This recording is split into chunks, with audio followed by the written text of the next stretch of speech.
Баев сурак берип чыкты. Атамекен партиясынын лидери Өмүрбек Текебаев менен Улуттук коопсуздук комитетинин мурдагы төрагасы Кеңешбек Дүйшөбаев 2010 жылдагы июнь окуясы боюнча башкы прокуратурага сурак беришти. Бул тууралуу эки саясатчынын жакындары билдиришти. Өмүрбек Текебаев 17 декабрда 2 сааттай сурак бергени белгилүү болду.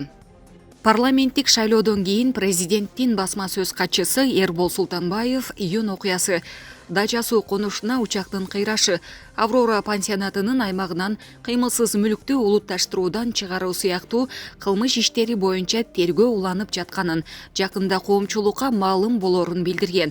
Аврора пансионатынын аймагынан кыймылсыз мүлктү улутташтыруудан чыгаруу 2017 жылы Манас аэропортунун жанындагы Дача суу конушуна учактын кулашы жана 2010 жылдагы июнь окуяларына байланыштуу иштерди кайра ийгиликтөөнү президент укук коргоо органдарына тапшырган болчу.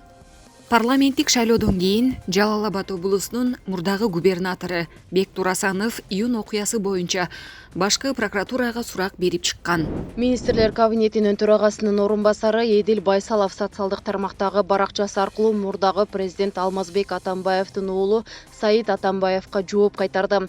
Анын айтымында Атамбаевдин оогунан каза болгон Үсөнбек Ниязбековдун 6 баласы да атасын сагынат. Кой таш окуясында каза болгон полковник Үсөнбек Ниязбековдун 6 баласы кандай сагынып жатат? Урматтуу депутат Саид Атамбаев, балдарыңызга чоң атасы эмне үчүн абакта отурганын жана офицерди атуу чоң кылмыш экенин түшүндүрүшүңүз керек деп билдирүү калтырган Байсалов.